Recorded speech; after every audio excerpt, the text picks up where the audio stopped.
वो सनी की बदतमीजी से तंग आ गया था। वो चाहता तो उसे मुक्के से जवाब दे सकता था, लेकिन उसने अपना फोन निकालना बेहतर समझा। वो अकरम को फोन मिलाने वाला था, पर इससे पहले कि वो अकरम को फोन मिला पाता, ये आप लोग क्या कर रहे हो? ये मेरे साथ है। You wanna say something? आप जा सकते हो, आप मेरे साथ चलिए। ये देख सनी के होश उड़ गए। उस दिन पार्टी में और यहाँ भी अभिनव ने सनी को गलत साबित कर दिया था। अकरम ने बताया कि मैं आपके मां हूं। ये सुनते ही जेनी के कान खड़े हो गए। अभिनव जैसा आदमी जो यहाँ नौकरी लेने के लिए आया था, वो अकरम को अकरम कहकर बुला रहा था। जेनी ने इस सवाल का कोई जवाब नहीं दिया। जवाब नहीं दिया तुमने मेरी बात का। जेनी ने जिस तरह से सॉरी कहा, अभिनव को समझ आ गया था कि वो उसे पसंद नहीं करती थी। जेनी ने इतने में अपनी टेबल पर रखा एक पेपर उठाया। उस पेपर पर उन नौकरियों के नाम लिखे थे जो अभिनव कर सकता था। अभिनव कौन सी नौकरी करना चाहता था, ये अधिकार भी अकरम ने ही उसे दिया था। इस पे स्टार्स क्यों बने हुए? इन पोजीशंस पर पहले से कोई ना कोई काम कर रहा है, तो ये पोजीशंस खाली नहीं है। तुम चाय लेना पसंद करोगे या कॉफी? मैनेजर की पोस्ट चाहिए मुझे। लेकिन मैनेजर की पोजीशन पर पहले से स्टार बना हुआ है। पता है मुझे। जिस पोजीशन पर कोई पहले से बैठा हुआ है, तुम उस पोजीशन पर कैसे बैठ सकते हो? तुम क्या सिर्फ को कंपनी से बाहर निकलवाना चाहते हो?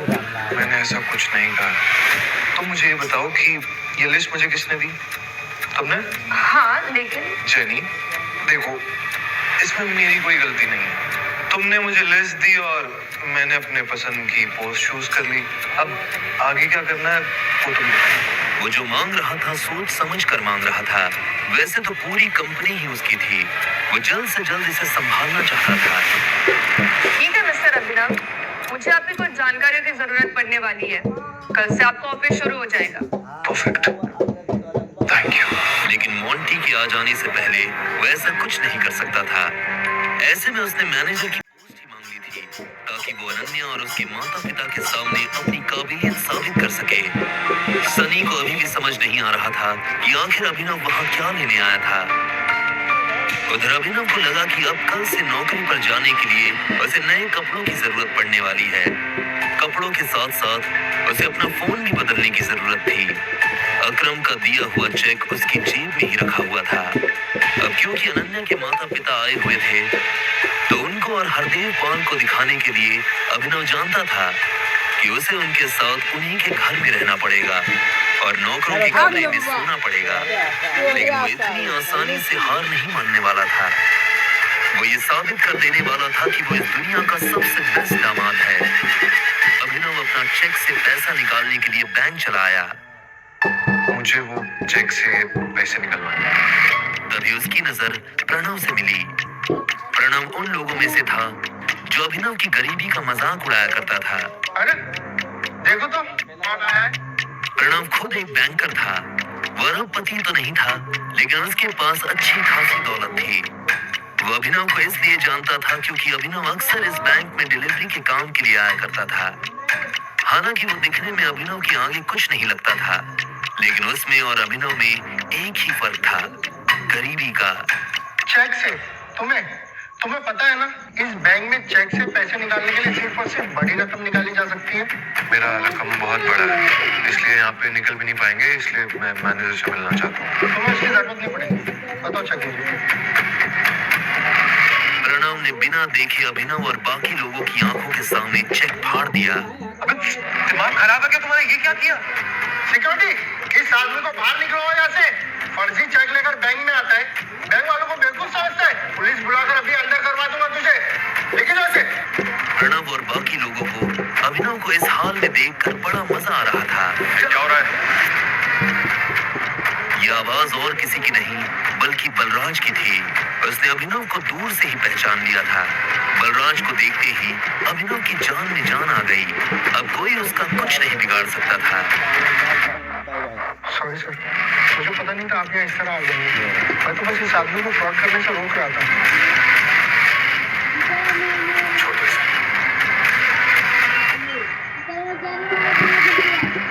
अभिनव चुपचाप बलराज के पीछे चला जा रहा था।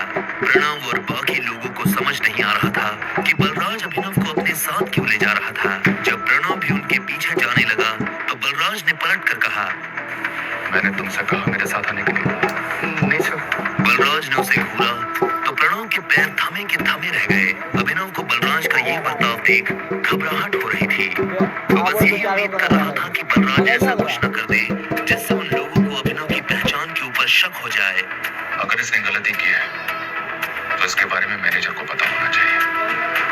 अगर तुम अपने लेवल पर एक्शन लोगे तो हो सकता है मैनेजर को बुरा लग जाए। कब? बलराज ने अभिनव को घूरा और उसे अपने साथ अंदर आने का इशारा करने लगा। दोनों एक साथ मैनेजर के केबिन में दाखिल हो गए थे। मैनेजर अपनी कुर्सी पर बैठकर कंप्यूटर पर काम कर रहा था। बलराज ने उसका ध्यान अपनी तरफ खींचने के लिए दरवाजे को जोर से बंद किया। अचानक से मैनेजर की नजर दरवाजे पर पड़ी। जब उसने देखा कि सामने बलराज खड़ा है। अरे बलराज सर, आप इधर कैसे? मुझे मिला नहीं होता। बैठिए बैठिए।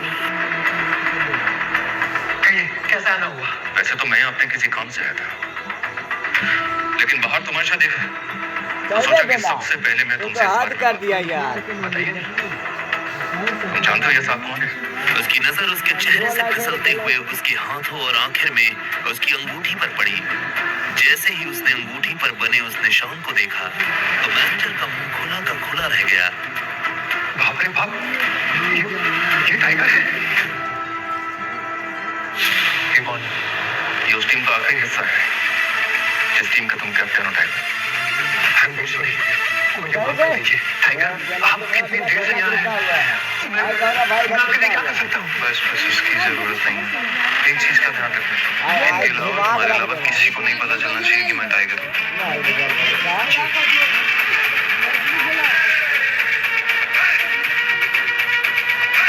टाइगर, आपको देख के बहुत अच्छा लगा। अब आप यहाँ पे हैं, बस से बाहर निकाल देंगे ही।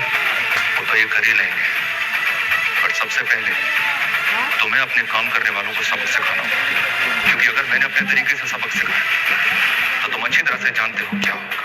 क्या हुआ? क्या किया उन्होंने? और अभिनव के साथ जो हुआ उसने मैनेजर को सब बता दिया। ये सुनते ही मैनेजर का खून खोल उठा।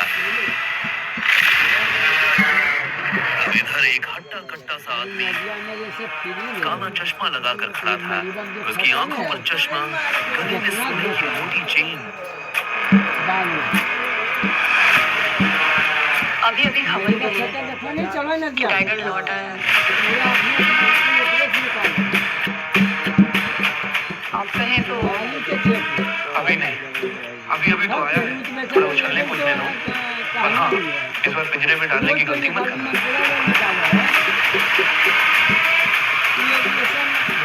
अब आगे क्या होने वाला था, क्या करने वाला था मैनेजर प्रणव के साथ, और कौन था ये आदमी जो टाइगर का नाम सुन मन ही मन एक नई प्लानिंग कर रहा था। टाइगर